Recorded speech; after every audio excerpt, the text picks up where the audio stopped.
Pawan Kalyan క్రిష్తో cinema చేయడానికి ఒప్పుకున్నారనే విషయం film ఇండస్ట్రీలో చక్కర్లు కొడుతోంది. ఎంతో కష్టపడి పవన్ కళ్యాణ్కి ఒక జానపద కథ చెప్పారట. అయితే ఎన్టీఆర్ బయోపిక్లు తీసి చేతులు కాల్చుకున్న క్రిష్ పవన్ కోసం చాలా ఎదురు చూస్తున్నారు. పవన్ కళ్యాణ్ కథ విని ఓకే చెప్పేశాడని సినీ వర్గాలు గుసగుసలాడుతున్నాయి. అయితే పవన్ కళ్యాణ్ చేస్తే పింక్ రీమేక్లో చేస్తాడని పవన్ సన్నిహితులు పేర్కొన్నారు. పవన్ కళ్యాణ్ అజ్ఞాతవాసి తర్వాత సినిమాలకు ఫుల్ స్టాప్ పెట్టి ఫుల్ టైం రాజకీయాల్లో బిజీగా ఉన్నారు. అయితే పవన్ క్రిష్ చిత్రంలో ఎప్పుడు నటిస్తారనేది ఇంకా సస్పెన్స్గానే ఉంది.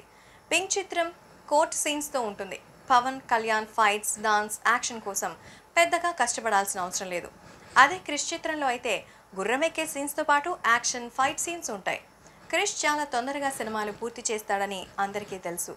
కానీ పవన్ కళ్యాణ్ అంత తేలిగ్గా ఏది ఒప్పుకోరు, తొందరగా పూర్తి చేయరని తెలుసు. మరి పవన్ కృష్ణ జోడీ వర్కౌట్ అవుతుందా? పవన్ మరోసారి గుర్రం ఎక్కుతాడా? ఇవన్నీ తెలియాలంటే మరికొద్ది రోజులు ఆగాల్సిందే. ఎందుకంటే ఇప్పటికే పవన్ కళ్యాణ్ తన పొలిటికల్ కెరియర్లో చాలా బిజీగా కొనసాగుతున్నాడు. ప్రజలు తనని ఇప్పటికి గుర్తించలేకపోయినా ప్రజల కోసం పోరాటం మాత్రం ఆగదు అంటూ తన కార్యకలాపాలని కొనసాగిస్తూనే ఉన్నాడు.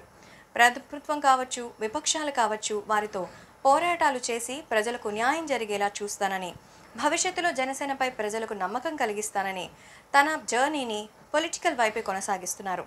ఎంతమంది ప్రొడ్యూసర్లు, డైరెక్టర్లు ఆయన కోసం క్యూలో ఎదురు చూసినా పవన్ మాత్రం రావటం లేదు.